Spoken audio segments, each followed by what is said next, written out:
പരസ്പരം വായനക്കൂട്ടത്തിൻ്റെ രണ്ടാമത് മലയാള ഭാഷാ സെമിനാർ ഉദ്ഘാടനം ചെയ്ത് സംസാരിച്ച കാലടി ശ്രീ ശങ്കരാചാര്യ സംസ്കൃത സർവകലാശാല മുൻ pro vice chancellor doctor S Rajasekharan, മുഖ്യ പ്രബന്ധകാരൻ MG യൂണിവേഴ്സിറ്റി സ്കൂൾ ഓഫ് ലിറ്ററസിലെ പ്രൊഫസർ ഡോക്ടർ ഹരികുമാർ ചങ്ങമ്പുഴ, മറ്റ് ബഹുമാന്യ വ്യക്തിത്വങ്ങളെ ഏവർക്കും എൻ്റെ നമസ്കാരം. ഞാൻ രമണിയമ്മാൾ. ഇന്നത്തെ നമ്മുടെ സെമിനാർ വിഷയം മലയാള ഭാഷ 18-19 നൂറ്റാണ്ടുകളിൽ എന്നതാണല്ലോ. പദ്യസാഹിത്യത്തോടൊപ്പം ഗദ്യസാഹിത്യവും ശക്തി പ്രാപിക്കാൻ തുടങ്ങിയത് ഈ കാലഘട്ടത്തിലാണെന്നത് ശ്രദ്ധേയമാണ്. ഉണ്ണായി വാര്യർ, രാമപുരത്ത് വാര്യർ, അന്നോസ് പാതിരി, കേരളവർമ്മ വലിയ കോയിത്തമ്പുരാൻ തുടങ്ങിയ സാഹിത്യ പ്രതിഭകൾ അരങ്ങുവാണിരുന്ന കാലഘട്ടം. കേരള കാളിദാസൻ, കവി സാർവഭൗമൻ എന്നീ അപരനാമങ്ങളിൽ അറിയപ്പെടുന്ന മലയാളത്തിലെ നിയോ ക്ലാസിക് ഭാവുകത്വത്തിൻ്റെ വക്താവും പ്രോക്താവുമായിരുന്ന കേരളവർമ്മ വലിയ കോയിത്തമ്പുരാൻ മലയാള ഭാഷയ്ക്ക് നൽകിയ സംഭാവനകളെക്കുറിച്ച് ഒന്ന് സൂചിപ്പിച്ചു പോകുവാനാണ് ഞാൻ ആഗ്രഹിക്കുന്നത്. ആധുനിക ഗദ്യസാഹിത്യത്തിൻ്റെ ജനയിതാവായ കേരളവർമ്മ വലിയ കോയിത്തമ്പുരാൻ മലയാളത്തിലും സംസ്കൃതത്തിലുമായി ധാരാളം കൃതികൾ രചിച്ചിട്ടുണ്ട്. തിരുനാൾ പ്രബന്ധം എന്ന സംസ്കൃത കൃതിയാണ് തമ്പുരാൻ്റെ ആദ്യകാല കൃതികളിൽ പ്രധാനം.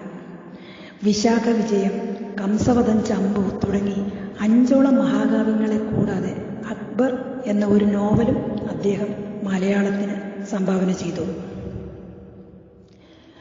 മഹാകവി കാളിദാസന്റെ മേഘസന്ദേശത്തിൽ നിന്നും പ്രചോദനം ഉൾക്കൊണ്ട് രചിച്ച മയൂര സന്ദേശവും കാളിദാസന്റെ തന്നെ മണിപ്രവാള ശാകുന്തളം വിവർത്തനവുമാണ് കേരള കാളിദാസൻ എന്ന വിശേഷണത്തിന് അദ്ദേഹത്തെ അർഹനാക്കിയത്.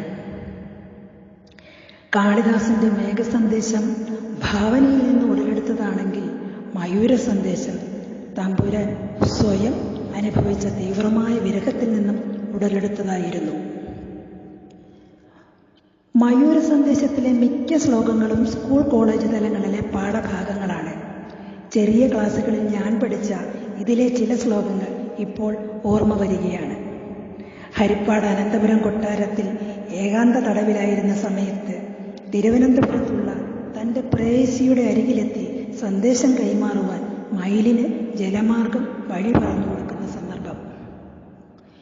2-3 തവണ കൃഷിയേറ്റുന്ന കണ്ടങ്ങളെയും വണ്ടും ഞണ്ടും വടികൊടു കളിക്കുന്ന കച്ചങ്ങളെയും തണ്ടും കെട്ടി തരമൊടു ചരിക്കുന്ന വള്ളങ്ങളെയും കണ്ടും കൊണ്ട ചെറുപുഴകൾ തൻ തീരമാർഗേണ പോകാ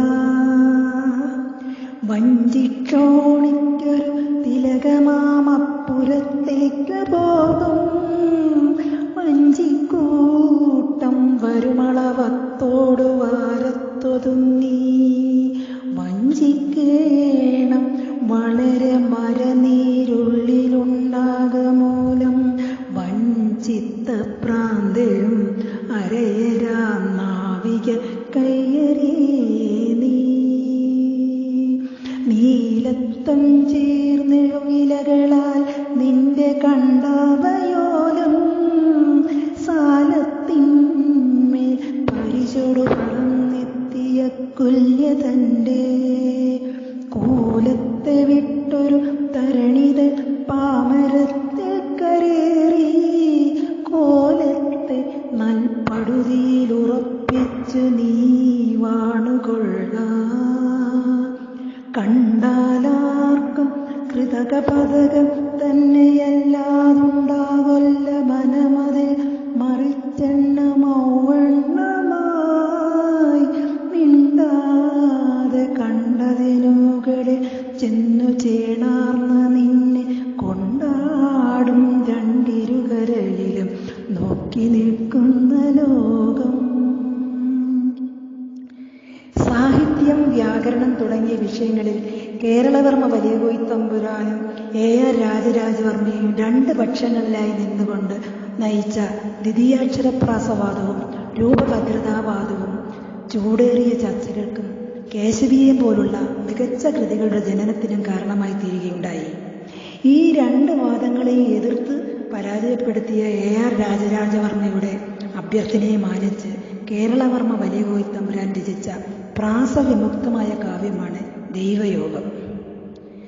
കേരളവർമ്മ വലിയ കോയിത്തമ്പുരാന്റെ സാഹിത്യ സബരിയെ സംബന്ധിച്ച് ഇനി ഒരുപാട് സംസാരിക്കാനുണ്ട്.